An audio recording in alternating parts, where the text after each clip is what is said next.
네, 이런 강추위에 뚫고 오신 여러분 감사하고 축복하고 환영합니다. 자, 우리 옆 사람에게 축복합니다. 잘 오셨습니다. 오늘 하나님 말씀은 사사기 1장 29절에서부터 36절까지입니다. 저랑 한 절씩 교독하도록 하겠습니다. 에브라임이 거셀에 거주하는 가나안 족속을 쫓아내지 못하매 가나안 족속이 게셀에서 그들 중에 거주하였더라.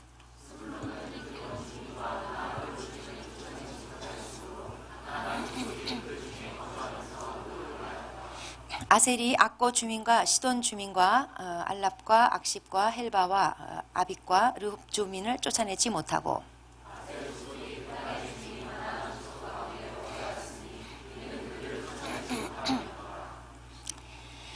납달리는 베세메스 주민과 베나닷 주민을 쫓아내지 못하고 그 땅의 주민 가나안 족속 가운데 거주하였으나 베세메스와 베나닷 주민들이 그들에게 노역을 하였더라.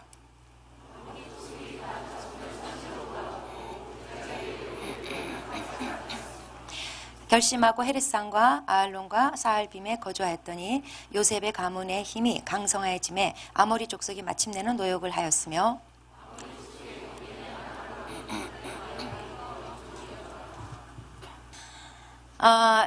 이 사사기 이제 1장은 이제 이스라엘 각 지파별로 벌였던 가나안 세부 정복 전쟁이 어떻게 실패로 끝났나를 보여주는 장입니다.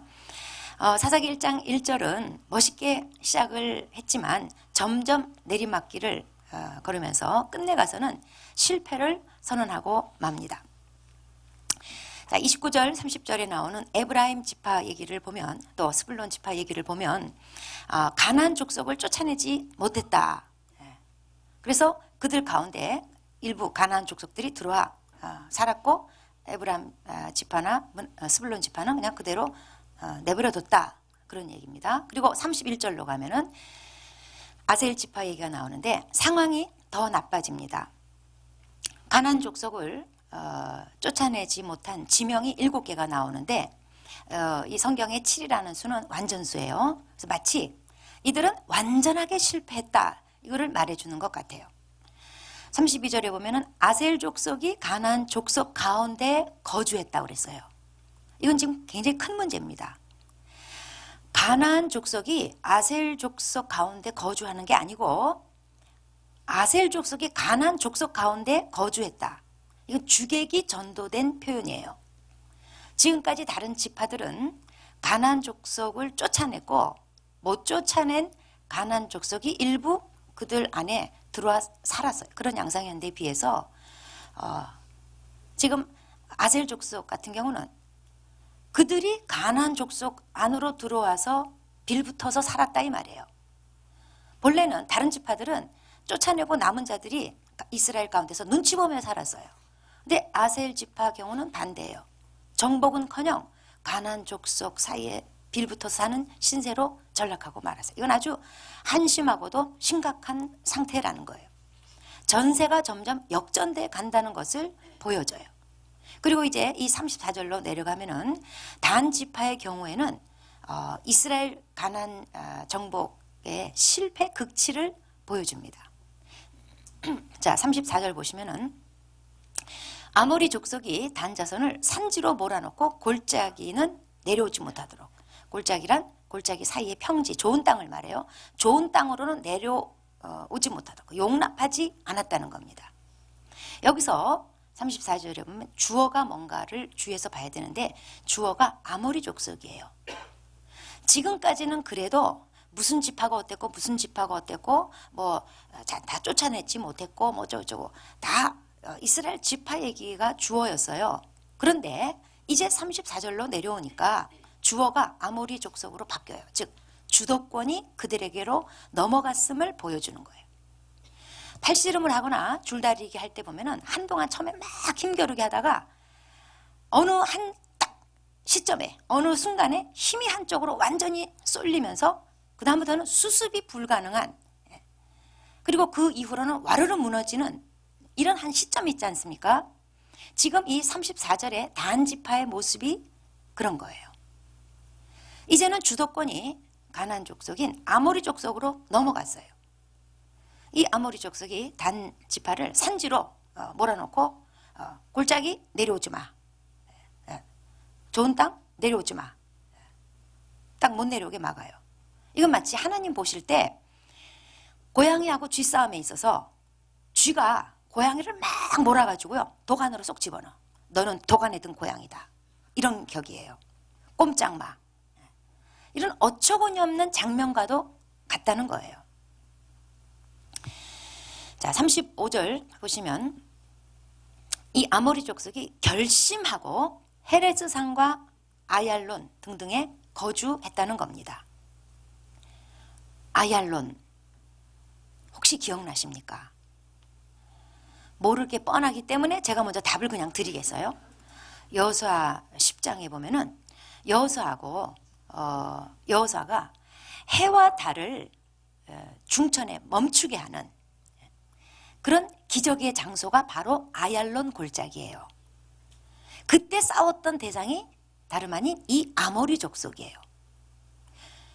그리고 헤레스, 이건 뭐냐면 나중에 여호수아가 죽어서 장사 지낸 곳이에요. 여기 묻혀있는 땅이에요. 그러니까 헤레스하고 아얄론은요 굉장히 기념비적인 장소다 이 말이에요. 그거를 아모리 족속한테 뺏겼다는 거예요. 이 아얄론 골짜기라는 것은 하나님이 가나안 족속을 이스라엘 손에 넘겨 주셨다는 그 상징의 장소인데 다시 이게 아모리 손에 넘어간 거죠. 얼마나 큰 비극이에요. 또 이제 여기 35절 이제 뒷부분에 보시면 이제 아모리 족속이 단자손을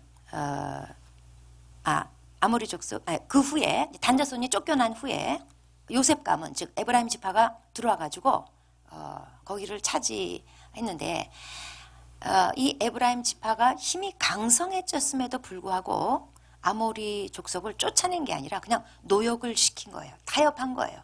역시 하나님 말씀을 거역하는 겁니다. 그러니까 지금 이 말씀의 초점은 뭐냐면 그 에브라임 지파가 아모리 족속을 정복할 만한 충분한 힘이 있었음에도 불구하고 쫓아내지 않고 그들과 공존하면서 그들 편의대로 이용을 했다라는 하나님 말씀을 거역한 내용을 기록한 거예요. 이렇게 사사기 1장 이야기는 가나안의 남쪽 땅 얘기부터 시작해서 쭉 북쪽 땅으로 이제 올라가면서 얘기가 이제 전개가 되는데 계속 반복되는 문장은 쫓아내지 못했다는 겁니다. 이렇게 해서 가나안 정복이 실패사가 됐음을 이제 보여주고 사사기 1장은 마쳐요. 사실 이스라엘이 가나안을 정복하는 것은 이겨놓은 전쟁이나 다름없습니다. 하나님이 이스라엘 백성한테 넘겨줬다 약속했어요. 그래서 이스라엘 백성은 그냥 의지하고 하나님 의지하고 나가서 싸우기만 하면 그냥 다 접수할 수 있는 땅이에요. 전쟁은 하나님께 속했다고 했습니다. 이 말은 무슨 말이냐면 사람이 막 박터지게 싸워도 결국 승패는 하나님으로부터 오는 거다. 그래서 꼭 이길 것 같은 전쟁인데 지고 질 수밖에 없는 전쟁인데 이기도 하고 그 위에서 하나님이 주관하신다는 얘기예요. 하나님이 승리를 보장한 이상 이 가나안 정복 전쟁이라는 거는요 그냥 따놓은 당상이에요. 하나님이 이스라엘 백성한테 승리를 보장하셨기 때문에 지금 이 가나안 정복 전쟁이라는 것은 사실상 주도권이 누구에게 있냐면 이스라엘 백성에게 있어요. 하나님의 백성인 이스라엘 백성에게 주도권이 주어진 거예요. 그런데 사사기 1장의 이스라엘 모습을 보면 전혀 그렇지 않죠. 점진적인 실패를 하고 있어요. 이 점진적인 실패는 한 3가지 단계로 분류해서 볼 수 있습니다. 오늘 본 이 본문에도 이 3가지 단계가 다 나타나 있어요. 하나는 뭐냐면 첫 번째 단계는 에브라임 지파의 문제입니다. 주도권을 다 행사하지 않은 것. 주도권이 있어요. 그런데 다 행사하지 않아요. 가나안 족속을 충분히 이길 수 있는데도 남겨둬요. 남겨뒀다는 것은 그들에게 주도권을 행사하지 않았다는 거예요. 그 다음에 두 번째 단계는 주도권을 빼앗긴 단계예요. 아셀 지파나 납달리 지파 같은 경우입니다. 주도권이 그들에게 넘어갔어요. 그래서 가나안 족속에게 빌붙어서 사는 거예요. 주객이 전도된 모습이에요. 그 다음에 이제 세 번째 단계가 뭐냐면 단 지파 얘기예요. 아예 쫓겨나 버려요. 그러니까 뭐 주도권 싸움할 것도 없어요. 쫓겨나 버렸기 때문에 이런 건 최악의 경우죠. 그런데 이 세 단계는 오늘날 실패하는 그리스도인들의 모습을 보여줘요. 자,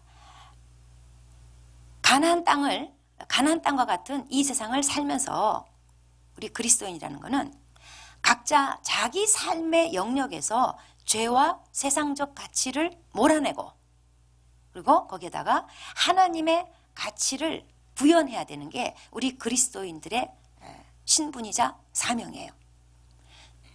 물론 이때 자기 힘으로 이기는 건 절대 아니죠. 하나님의 힘으로 이기는 거예요. 하나님의 힘으로 그렇게 하나님의 나라를 구현하는 거예요. 하나님을 절대 의지하고 하나님을 절대 믿는 힘으로 그렇게 하나님의 나라를 구현하면서 사는 거예요. 마치 골리앗과 다윗의 대결처럼 다윗은 아주 작고 초라해요. 전쟁 경험이 없어요. 그런데 비해서 골리앗은 일단 등치로 보나 전쟁 경력으로 보나 그는 일찍이 싸움꾼이었어요.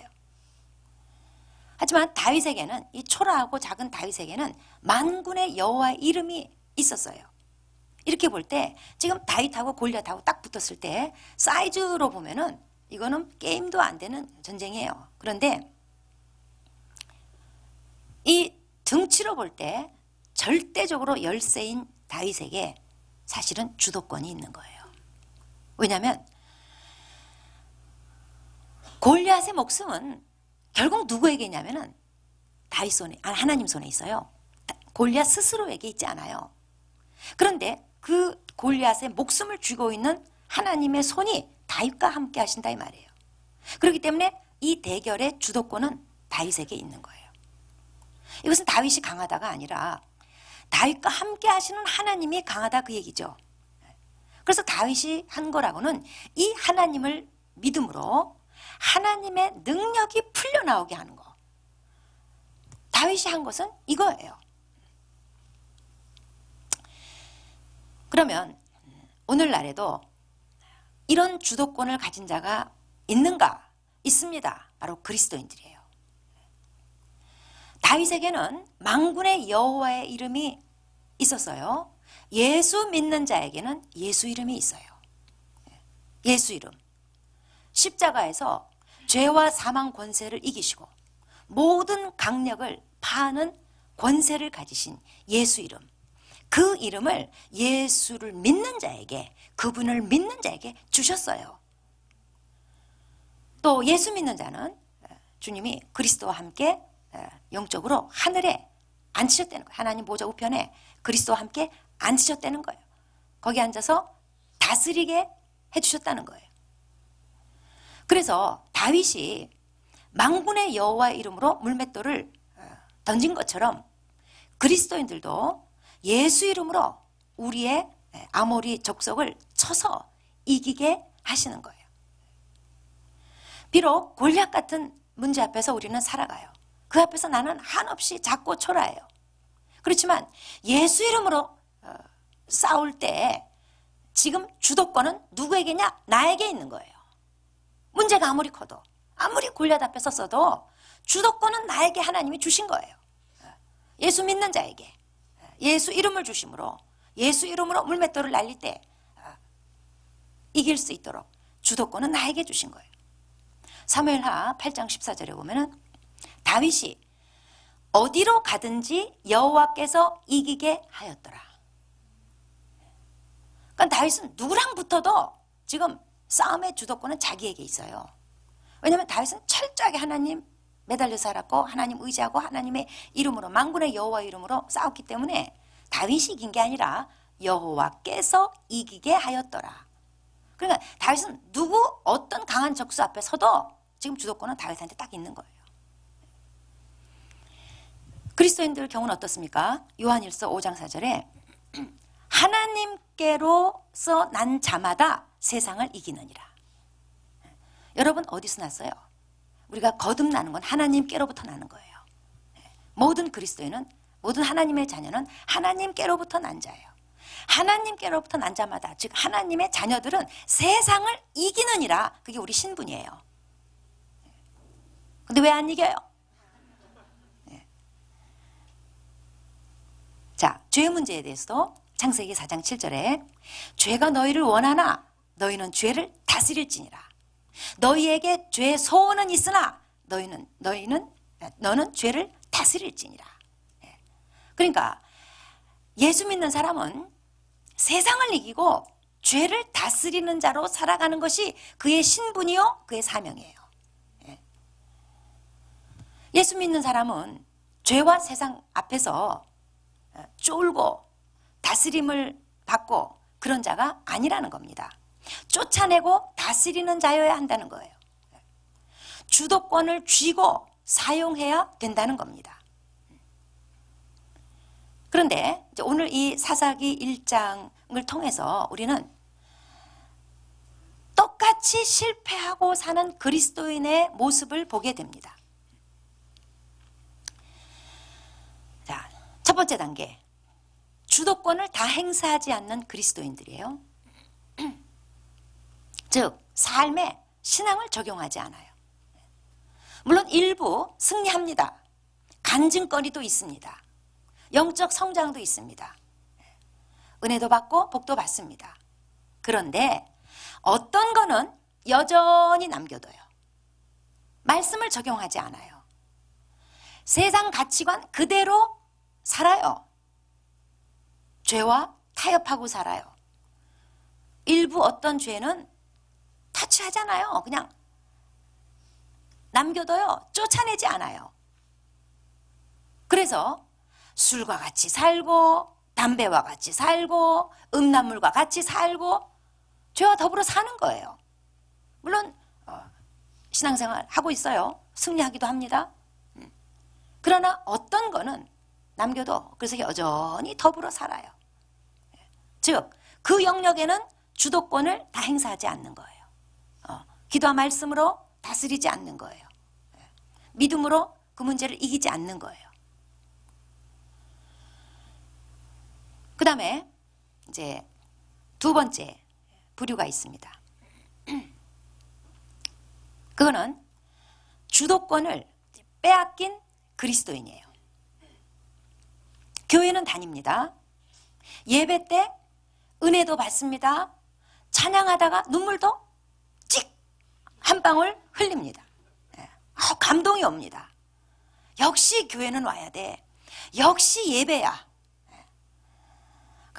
막 주님께 막 사랑을 고백하며 그분의 막 영광을 막 찬양하며, 근데 그때만 잠깐이에요. 돌았으면 실제 삶의 현장에서는 신앙을 적용하지를 않아요. 그 사람의 삶의 축이 신앙이 아니에요. 그냥 결심하고 죄와 세상을 내가 정복하리라, 이런 게 없어요. 이런 사람에게 지금 주도권은 누구에게 있습니까? 어디에 있습니까? 자기 자아에 있어요. 세상에 있어요. 죄에 있어요. 주도권을 넘겨줬어요. 그 사람의 삶에 보면 맨날 보면 그 사람 자아가 주도권을 쥐고 있어요. 그냥 세상적인 생각이 주도권을 쥐고 있어요. 목자들이 너무 힘들어요. 죄가 그 사람을 지금 주도하고 있어요. 즉 가나안 족속이 자기 삶을 지금 주도하고 있는 거예요. 그리고 거기에 얹혀 사는 거예요. 주도권을 빼앗긴 그리스도인. 그 다음에 세 번째 부류, 쫓겨난 그리스도인이에요. 단 지파와 같이. 아모리 족속이 단을 저기 산지로 막 몰아냈어요. 그리고 딱 금을 긋고 내려오지 마. 죽어. 평지 좋은 땅 손대지 마. 너희들은 거기서 살아. 이렇게 단 지파를 쫓아냈듯이 신앙생활에서 아예 밀려난 사람, 뭐 주도권이고 뭐고 논할 일이 없는 사람 말이에요. 교회 생활을 포기한 사람이에요. 이른바 교포, 영적 교포들. 예?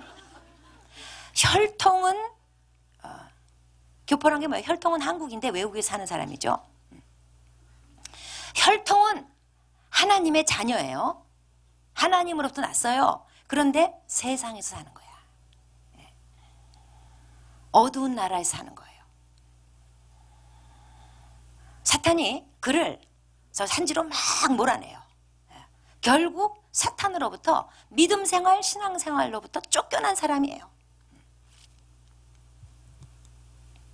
이 단지파는 계시록 7장에 보면은 흘러 나중에 저기 성경 마지막 장에 마지막 권에 가면은 역사에서 없어진 지파같이 돼버립니다. 그래서 일설에 뭐 이 단지파가 우리 뭐 단군과 연결됐다는 등 한민족이 사실은 이스라엘 단지파였을 거라는 등 얘기하는데 그 단지파인 거 좋은 거 아니에요. 없어진 지파, 역사 속에 사라진 지파예요. 근데 이 단지파가 사사기 1장에 아모리 족속에게 몰려나가지고 쫓겨나더니 결국 뒤에 가서는 그 지파 이름도 안 나와. 이 단지파가 이때 타협하지 말고 무조건 싸웠으면 이겨요. 그 땅 접수해요. 그리고 분배받은 땅에 그냥 무조건 눌러 있었으면 역사는 다르게 쓰였을지도 몰라요. 이 사사기 뒤에 마지막 부분에 보면은 이제 17장부터 저기 끝에까지 가다 보면은 레위 지파가 타락을 합니다. 제사장이 타락해서 막장 드라마를 쓰고 사사기는 끝나요. 다른 지파는 다 타락해서도 절대로 타락해서는 안 되는 지파, 타락해서는 안 되는 사람, 최후의 보루가 제사장이에요. 그런데 그 제사장들마저도 다 무너져요. 또 이스라엘 백성이 땅을 이렇게 초기에 정복했더라면, 가나안 족속을 쫓아냈더라면 후손들이 그렇게까지 타락하지는 않았을 거예요. 그렇게까지 고생하진 않았을 거예요. 즉 사사기의 타락상이라는 것은 이 사사기 1장의 타협에서 시작된 거예요.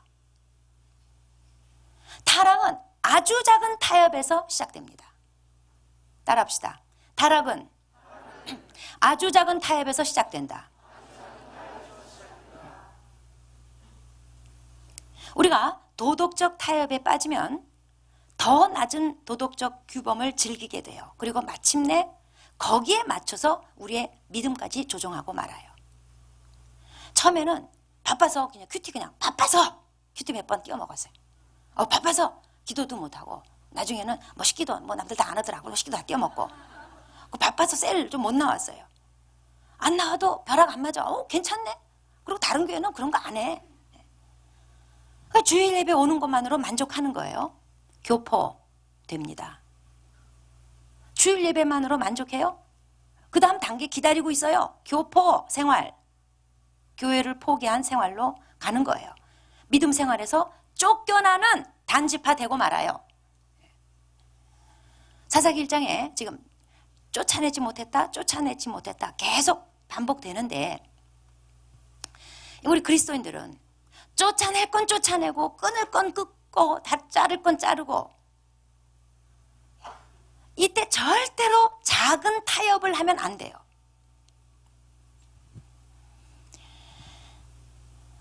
술 문제, 그냥 맥주 한두 잔 정도는 괜찮아요. 목사님 세상을 몰라서 그러는데, 목사님은 술을 안 마셔본 사람이라서 몰라서 그러는데, 술 안 먹고는 사회생활 못해요. 그리고 한두 잔 정도는 그건 괜찮아요. 그건 조절할 수 있어요.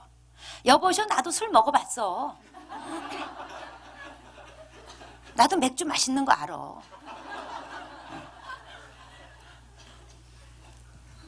근데 문제는 이 작은 타협이 반드시 큰 타협으로 가고 타락으로 간다는 거예요. 오늘 형제가 그랬어요. 술을 멀리하는 거란 없다. 술을 퍼마시든가 끊든가 둘 중에 하나지. 그는 왕년에 술독에 빠져있던 사람이었어요. 술 먹고 그냥 길바닥에서 잘 잤던 형제예요. 그런 이력을 가진, 그런 놀라운 스펙을 가진 자예요. 그런 사람이 경험해보니 맥주 한두 잔 정도는 괜찮다. 이런 건 없다는 거예요. 그 한두 잔이 퍼마시게 된다는 거예요. 작은 타협을 하면 안 돼요. 술, 맥주 정도는 허용하는, 그리고 나는 안 마시고 그냥 친구들하고 어울리는 정도? 거기서 안 끝나요. 교회에서 제가 수많은 사고치는 사람들 만나서 뭐 징계도 하고 뭐도 하고 하여튼 간에 수많은 사고치는 사람들, 첫 단계가 이 작은 타협에 그냥 술자리 간 거, 여기서부터 어긋나기 시작하는 거예요.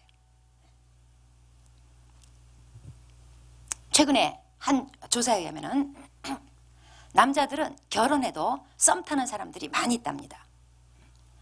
30대 46%, 40대 47%, 50대 49%. 그 뭐 여자들은 안 그런 줄 알아요? 썸 관심도가 결혼 전보다 25%만 떨어졌다는 거지. 그리고 남자보다는 조금 낮다는 거지. 요 수치보다 조금 낮아요. 이성 문제는 결혼해도 아모리 족속이다 이 말이에요. 저는 그냥 썸을 즐기기만, 썸의 그 잠깐의 그 설레는 행복감만 즐기고 말 뿐이에요. 여보슈, 이 작은 타협이 결국 사고를 치는 거예요. 타락은 아주 작은 타협에서 시작되는 거예요. 혼자 사는 그녀 집에 들락날락하고 혼자 사는 그니 집에 들락날락하고 그러다가 사고 치는 거예요. 그래서 우리 교회에서는 혼자 사는 형제 자매 집에 절대로 들락날락하지 못하게 셀에서 얼마나 뭐라고, 지금 시험 들어서 오늘 안 나온 사람도 있어요. 그래서 왜냐하면 그는 믿고 싶지 사탄은 못 믿어요. 타락은 처음부터 타락 이렇게 하고 나타나지 않아요. 제가 늘 옛날 학교 다닐 때 우리 선생님이 늘 해준 말이 있어요. 얘들아, 처음부터 나는 타락한다 하고 탁 넘어가는 애가 어딨니? 한 발짝씩 가는 거야.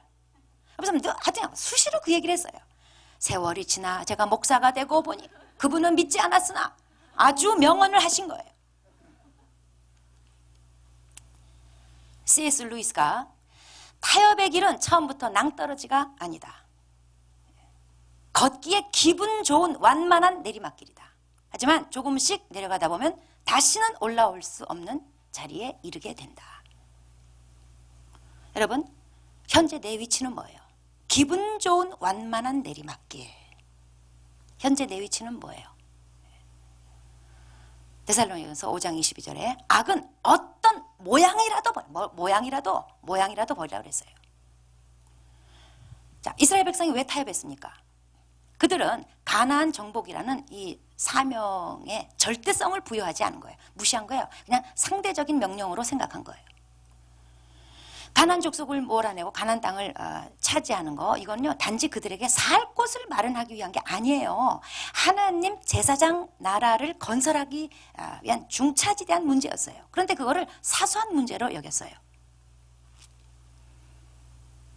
그래서 결국 그들은 그들의 이 생사 화복의 문제랑 또 직결된 문제인데, 이걸 사소히 여김으로 인해서 이 사명에 실패함으로써 그 결과 이스라엘 백성들은 아무런 희망도 보이지 않는 어둠 가운데 헤매는 사사기를 쓰게 됐던 거예요. 그리스도인들이 왜 타협하고 삽니까? 왜 작은 타협은 허용하는 겁니까? 그거는 뭐냐면 자기 신앙에 절대성을 부여하지 않기 때문에 그래요. 신앙을 상대적인 걸로 여겨요.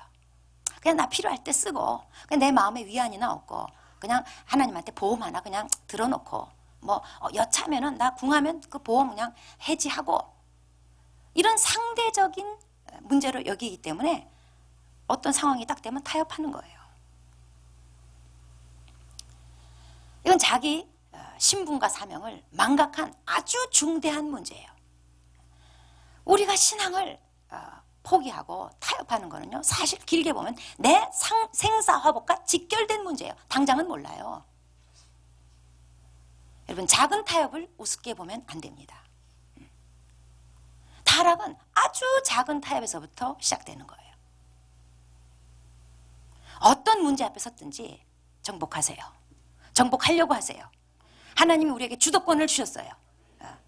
하나님으로부터 난 자마다 세상을 이기도록, 그리고 죄를 다스리도록 우리에게 정복권을, 주도권을 주셨어요. 사용하냐 안 하냐 그건 내 책임이에요.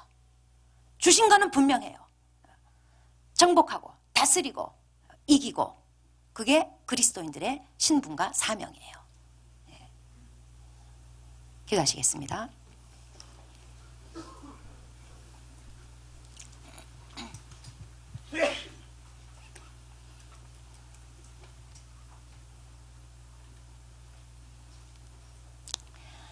네, 큰 타락은 처음부터 어느 날 갑자기 들이닥치는 게 아닙니다. 그것을 거슬러 올라가다 보면 아주 작은 타협에서부터 출발한 문제였어요. 지금 내가 타협하고 있는 아주 작은 문제, 사소한 문제, 지금은 크게 보이지 않을지라도 이게 시간이 지나면 나중에는 큰 타락으로 이어질 수 있습니다. 지금 작은 타협을 허용하지 말아야 됩니다. 혹시 지금 내 삶에, 내 생각 속에 아주 작은 타협을 허용하고 있는 것 있습니까? 이게 나중에 결국 내 믿음까지 조종해버려요. 그리고 단지파처럼 믿음 생활에서, 교회 생활에서 나를 떠나게 만듭니다. 아주 작은 타협, 우리는 중시해서 봐야 됩니다. 하나님이 나에게 주도권을 주셨기 때문에 기도와 말씀으로, 예수 이름으로 이거를 정복해야 됩니다. 다스려야 됩니다. 쫓아내야 됩니다. 이기는 자로 살아야 됩니다. 그래서 각자 오늘 하나님이 나에게 어떤 작은 타협을 지적하시나 한번 돌아보겠습니다. 그리고 하나님 도와주세요. 제가 기도와 말씀으로 이 작은 타협에서 이기게 도와주십시오. 이기고 정복하고 다스리고, 그래서 의연하게 다시 신앙의 길을 걸을 수 있게 주여 도와주십시오. 신앙을 절대로 사소하게 여기지 않게 하시고 절대적인 것으로 여기게 도와주십시오. 기도하시겠습니다.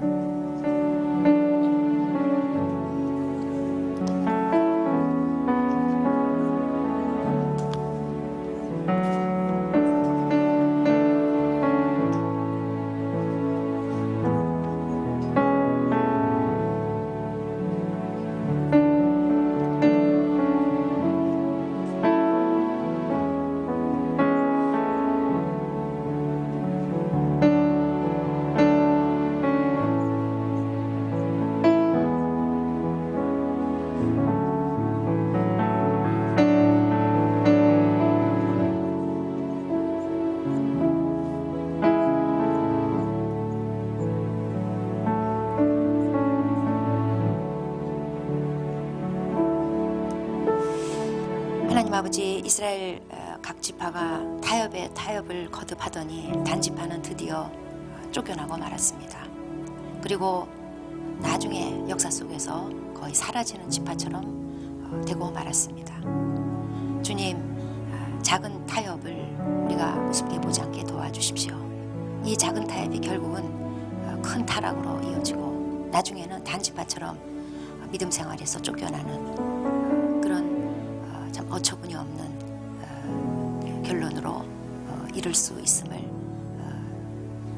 명심하고, 주님, 작은 타협 앞에서 믿음과 말씀과 기도를 적용해서 이기는 자가 되게 하여 주시옵소서. 아멘. 쫓아내게 하여 주시옵소서. 아멘. 주님, 매사에 나에게 주도권이 있음을 기억하고 죄와 세상의 유혹 앞에서 주도권을 행사하고 남겨두지 말고 이기는 자로 살아가게 도와주시옵소서.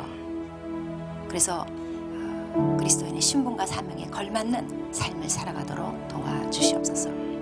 예수님